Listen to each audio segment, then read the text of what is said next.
Many men look at dating coaches like myself as a kind of dating problem cure-all. Like, whatever your problems with women, you come to me and I'll fix them for you. And although in my videos here on YouTube, I don't just talk about techniques for attracting women, I spend a lot of time talking about men's self-development. If you have been watching my videos personally for any length of time, you'll know that I'm a huge advocate of spending a lot of time on developing yourself as a man first, before you think about trying to attract women. And in all honesty, where my greatest skill as a coach comes in is teaching you how to flirt, how to get dates, how to get numbers, and how to build attraction, much more so than in helping you develop yourself as a man and work through the really deep-rooted limitations that we put on ourselves as men, and limiting beliefs and all this stuff that men go through. But what I've never really done is talked about where you should look if these are the parts of yourself as a man that you need to work on first. If you're trying to work on your masculinity, your sense of self, trying to deal with limiting beliefs, issues you've got with your views towards women or other men or family members, all this kind of masculine self-development stuff, where do you look? Well, as you probably guessed from the title, today I'm going to be talking about men's groups, and they're super powerful. In fact, I believe every single man today should be a part of a men's group, that his life would be infinitely better. And today, I'm going to tell you why.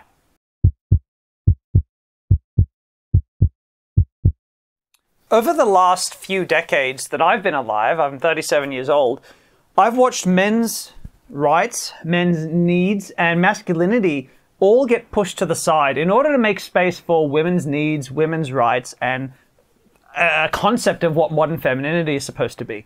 And all these things, all these aspects of women, women's rights, women's femininity, these are very important, I agree. But it is never okay to push aside the men's stuff to do so. It was never really necessary.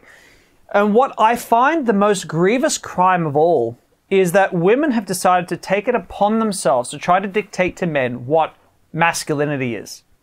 Now, it's not just that women are dictating it to men that I have such a beef with. It's that, by and large, women are dictating to boys, to our sons, what masculinity is supposed to be.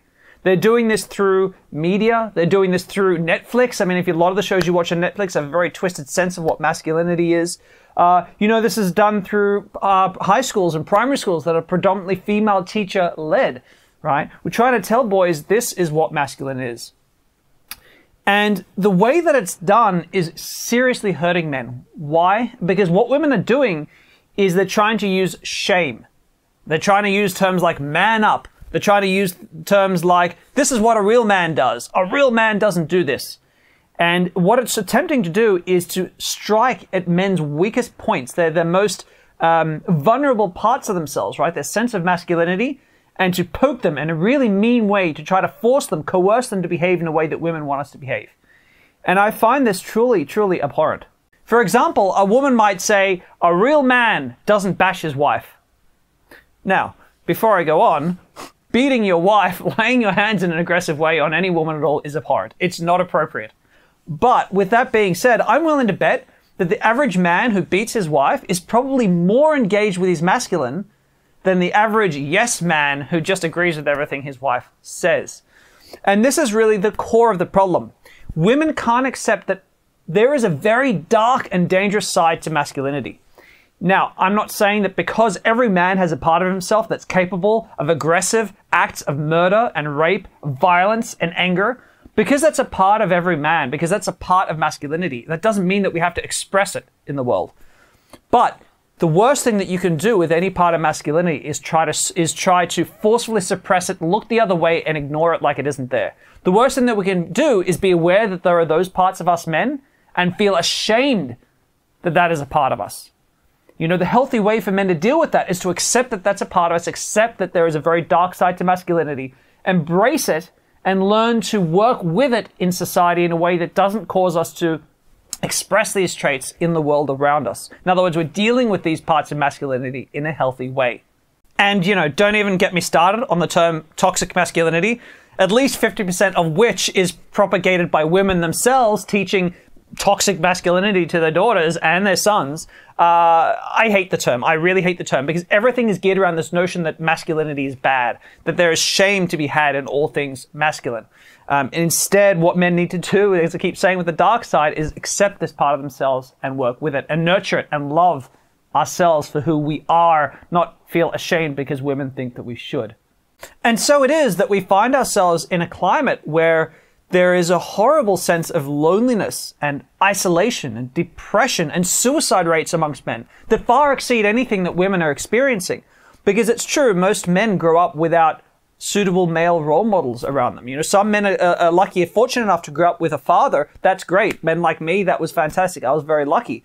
Plenty of men don't. But outside of that, what masculine role models do most men have? We don't have, growing up as a teenager, I had a whole bunch of female teachers. I had my male friends, other teenagers with me. I didn't have grown men to, as a group, right, that I could be a part of, that I could learn what it meant to be a man. I just had my dad. And my dad was fantastic. My dad didn't do anything wrong. But you need, as a man, you need to be around men growing up, right? I think women need to spend time around women as well growing up. It's part of I think it's part of a fundamental need that we have as young boys.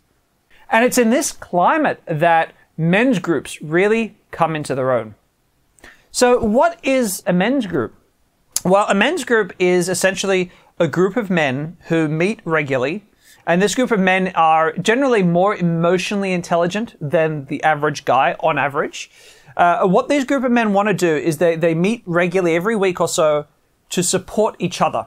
All right. And by support, what I mean is a men's group will look a little bit like this, in my experience. Group of men meet, maybe 5 or 6 men in a group, and each man has time to express to the group what he's going through at this point in time. It could be stuff to do with sexual dysfunction. It might be frustration at family members. It could be things going on with his partner. It could be things that are totally non-gender related. It could just be general health issues. It could be anger at work or his boss, or, you know, stuff that's going on in our lives, right? And what we're doing is we have a chance to be heard by a group of our peers, by a group of other men. And those men then take it turns. They take a chance to give us feedback or give us support or give us what they feel we need to hear. And some men will give you feedback that's useful at the time. Some men will give you feedback or advice that's not useful at the time. But the key to a men's group is that as a group, you will almost always get crucial feedback from the other men. If I were to give you an example of my experience with men's group, I joined a men's group when I was 22. It was very, very young for a guy. Almost all the men in men's groups were sort of 30 and above. But I really wanted to work on myself as a guy. And I learned from that men's group some critical lessons. First of all, at 22, by the time I was 23 in the group, I was starting to really understand that I was angry at women. After my first relationship, I was furious at women. And I hadn't let go of it, and I'd closed off emotionally. So what I was doing was going around shagging lots of women, and just, I didn't care what kind of damage I caused along the way, because I was so mad at my first girlfriend for screwing me up. I blamed her for everything. I didn't take any of the blame onto myself, which I should have done. She didn't do nice things either, but neither did I. And what I did was I spent so much time being mad that I was making the world a worse place, and I was also not growing myself. I was staying this hurt little boy inside, just stuck behind a wall, shagging lots of women behind that wall without really feeling anything.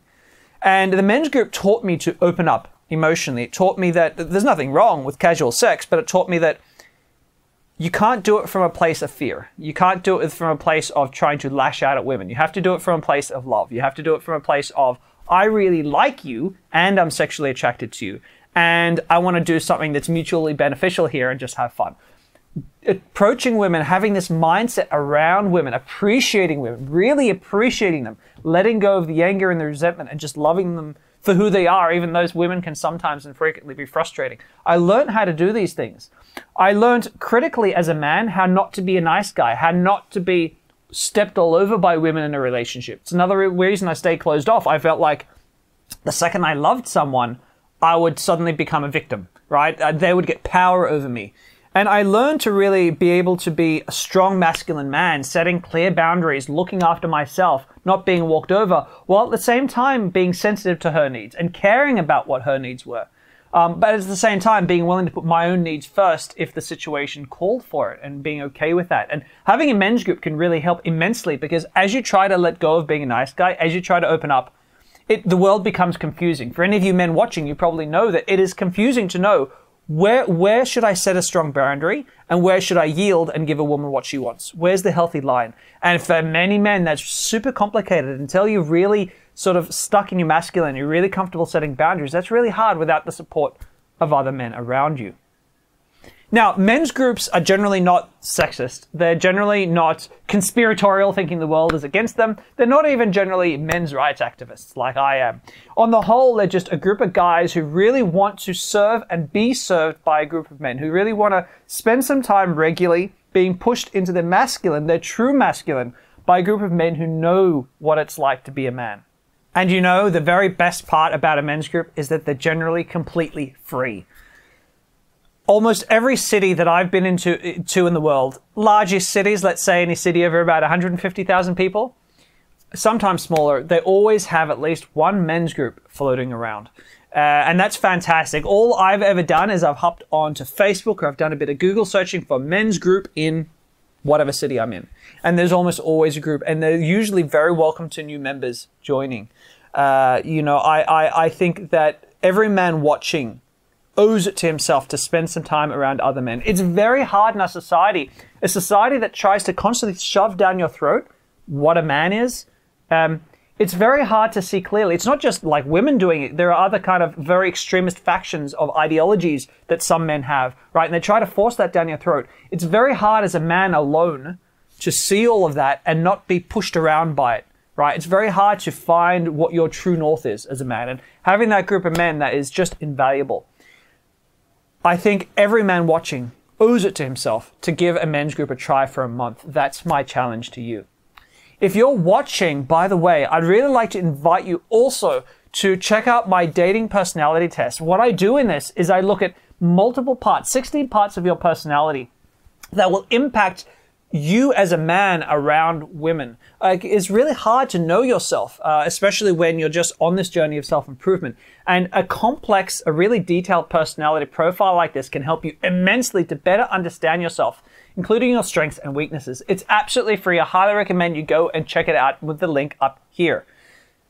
Going on, have any of you guys joined a men's group in the past? Has it worked for you? I'd love to hear your experiences below. I'd like for other men who've watched this video to read some of the other men's experiences below, because I think it can be a scary idea just jumping into a room full of men and sharing personal information about your life with them.